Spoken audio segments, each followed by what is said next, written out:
What I'm going to do down here is create a little bit of a groove so I can create this pleat that'll come underneath the breast. And then I'll probably round out a little bit in here some more.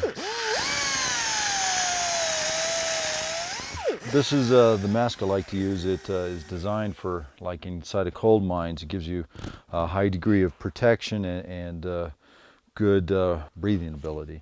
For the long run, you got to think of everything that's safety, from safety glasses to hearing protection to breathing protection. Even covering the top of my head after a while, this just dries out your scalp. Okay. This is how I normally look.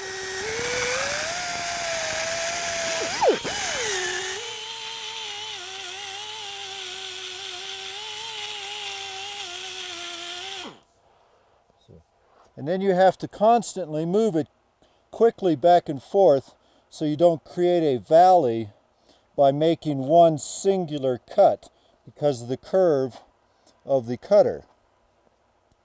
So even in here with this cutter, I'll go quickly back and forth in multiple patterns so I don't, one, flatten it or create major dips.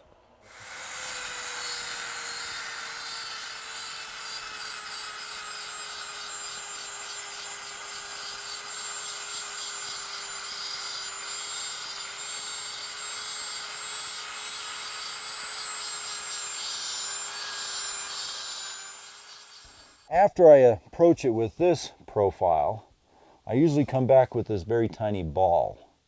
And that ball is what I use to get it to the point to where the skin and the hair are meeting, okay?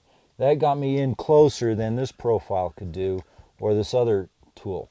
And now I'm going to come in with this very fine one and do a series of moves right through here, again, to give a sense of definition between the two.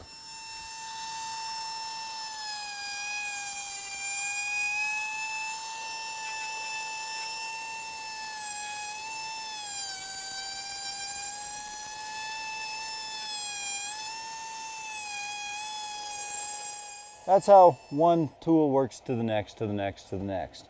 And they all just get it to the point where I can get it to where I can sand it, get rid of all the final valleys, bumps, and dips, and then again feel it by hand to make sure it's as smooth as I want to take it. Michelangelo didn't have sandpaper. He didn't have a lot of these tools, but he used his ingenious ability to find ways to do it. And in the past, to polish a stone, they would use a stone on a stone, and that was their sandpaper. It was just a softer grit, and each one would get the surface of the stone to a polished effect. Well, now I even have sandpaper. I've got high-speed sanders. I've got all these cool tools that can increase the speed, and that's what's important. It took quite a bit of chiseling to wear down a 20-ton block of marble to the image of the American woman, and Francisco also wore out dozens of bits.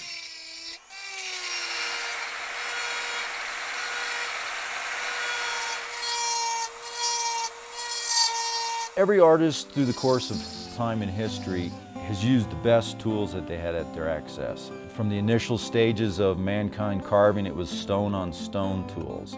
And until the copper tools first came out, then they finally had a tool that was harder than stones, and they could manipulate to a certain shape and size. Then came the Iron Age and so forth.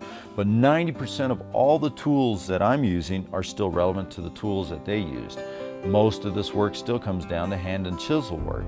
But what I've done is I've actually taken, since I have newer tools, I've got high-speed grinders, I got diamond saws, all these tools have more finesse to them. They can create a finer piece of sculpture, and most sculptors haven't realized that these tools were here in this last century, that they could advance the field of sculpture.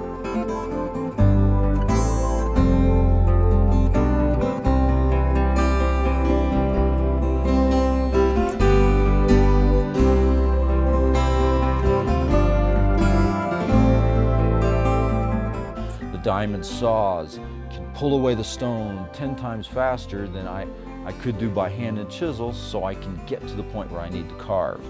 That's one attribute of the new modern tools. The high-speed Dremels, that have done the hair, the eyelashes. The eyelashes are an important factor in this sculpture because they were never carved in marble before. I had to look in the books and say, well, Michelangelo carved eyes like this, Bernini carved eyes like this, someone else carved, the Greeks and so forth, carved an eye like this. Well, this is the language of sculpture. There's an interpretation because you can't really transfer every physical attribute that you see on the human body into stone. It just doesn't work. So there's a language.